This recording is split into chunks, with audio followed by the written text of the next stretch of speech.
Hello, hi. ನೋಡಿ, ಇದು ಈಚಲು ಮರ ಅಂತ. ಇದು ಹಣ್ಣು ಬಿಡುತ್ತೆ. ಆಮೇಲೆ ಮತ್ತೆ ಇದು ಚಾಪೆ ಅಂತ ಬರೋದು. ಫಸ್ಟ್ ಎಲ್ಲ ಹಿಂದಿನ ಕಾಲದವರೆಲ್ಲ ಇದರಲ್ಲೇ ಚಾಪೆ ಮಾಡ್ತಿದ್ದು. ಈ ಚಾಪೆ ಚೆನ್ನಾಗಿರುತ್ತೆ. ಬೇಸಿಗೆ ಟೈಮಲ್ಲೆಲ್ಲ ತಂಪಾಗಿರುತ್ತೆ ಚಾಪೆ. ಇದರಲ್ಲಿ ಈ ಗರಿಲಿ ಚಾಪೆ ಏನಾದ್ರು. ಹಾಗಾಗಿ ಇದು ನಮ್ಮ ಜಮೀನಲ್ಲಿ 3 ಇದಿದೆ ಈ ಥರದ್ದು ಮರಗಳು. ಅಲ್ಲೊಂದು ಜಾಸ್ತಿ ಉದ್ದನದೈತಿ, ಅಲ್ಲಿ ಜಾಸ್ತಿ ಉದ್ದನದೈತಿ, ಇಲ್ಲಿ ಚಿಕ್ಕದೈತಿ, ಇನ್ನೊಂದು ಚಿಕ್ಕದು ಅಲ್ಲಿ ದೂರದಲ್ಲೈತಿ. ಹಾಗಾಗಿ ನೋಡಿ, ಇದು ಈಚಲು ಮರ ಅಂತ ಇದ್ರ ಹೆಸರು. ಚೆನ್ನಾಗಿರುತ್ತೆ, ನೋಡೋಕ್ಕೂ ಚೆನ್ನಾಗಿರುತ್ತೆ.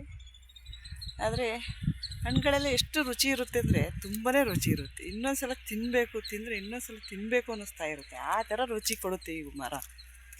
ನೋಡೋಕ್ಕೂ ಚೆನ್ನಾಗಿ ಕ್ಯೂಟಾಗಿರುತ್ತೆ ಅಲ್ಲ. ಗರಿಗಳೆಲ್ಲ ಹಾರಾಡ್ತಾ ಇರುತ್ತೆ. ತುಂಬಾ ಇಷ್ಟ ಆಗುತ್ತೆ ಇದು ನೋಡಲಿಕ್ಕೆ.